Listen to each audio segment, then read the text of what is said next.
రాష్ట్రమంతా చూశారు. ఈరోజు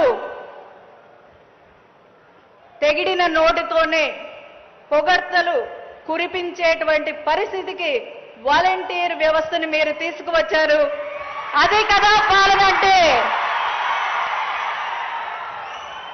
వాలంటీర్స్ ను నియమించినప్పుడు వాళ్ళని ఇంటి దగ్గరికి రానివ్వడానికే చాలా మంది సందేహపడితే, ఈరోజు వాలంటీర్ అంటే మా ఇంటి అమ్మాయి, మా ఇంటి అబ్బాయి సూర్యుడైనా పొద్దున్నే వస్తున్నాడో లేదో కానీ ఫస్ట్ తారీఖు కల్లా తెల్లవారుజామునే వాలంటీర్ వచ్చి మా ఇంటి తలుపు తట్టి ఈరోజు పెన్షన్ ఇస్తున్నారు అంటే అది కేవలం మీదయే అన్నా.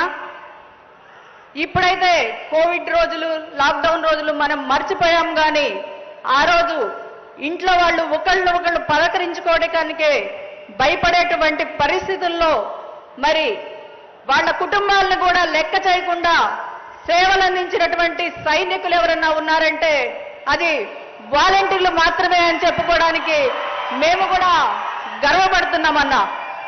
ఇంకా చెప్పాలి అంటే ఈరోజు ఎవరన్నా పెద్దవాళ్ళకి బాగోపోతే తల్లిదండ్రులు బిడ్డలకైనా ఫోన్ చేస్తున్నారో లేదో కానీ ఈరోజు వాలంటీర్కి ఫోన్ చేసి అమ్మా మా పెన్షన్ ఏమన్నా ముందు ఇవ్వగలుగుతావా అంటే ఒక వాలంటీరు 2 కిలోమీటర్లు వెళ్ళి ఆ 3,000 తనే అందించినటువంటి చరిత్ర కూడా ఈరోజు మన ఆంధ్ర రాష్ట్ర వాలంటీర్లకు ఉందని చెప్పుకోవడానికి చాలా గర్వంగా ఉందన్నా.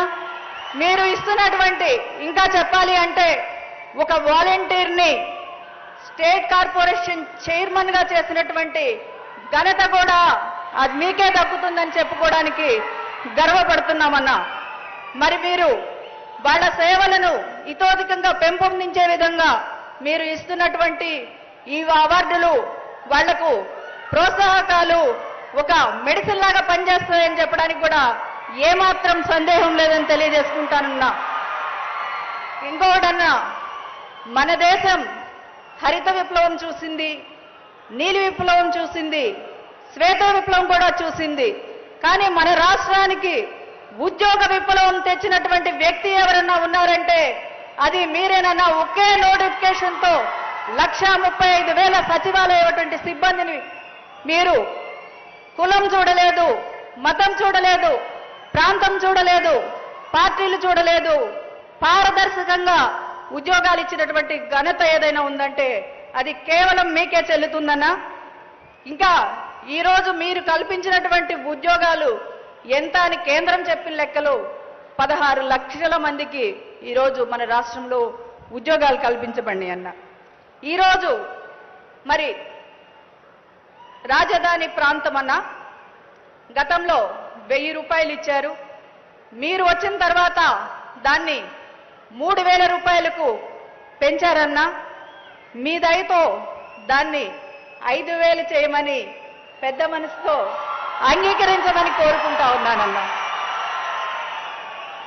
ఈరోజు మన ఆంధ్ర రాష్ట్ర పేద ప్రజల గుండె చప్పుడు ఏమిటంటే దండాలయ్యా దండాలయ్యా మహారాజై నువ్వు ఉండాలయ్యా.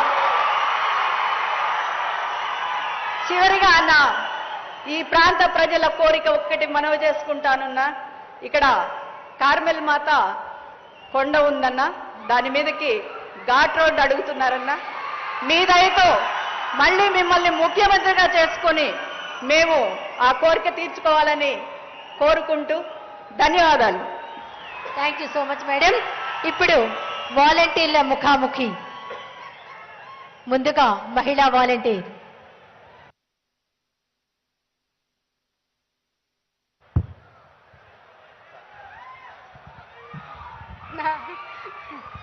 నా జగనన్న నమస్తే అన్న.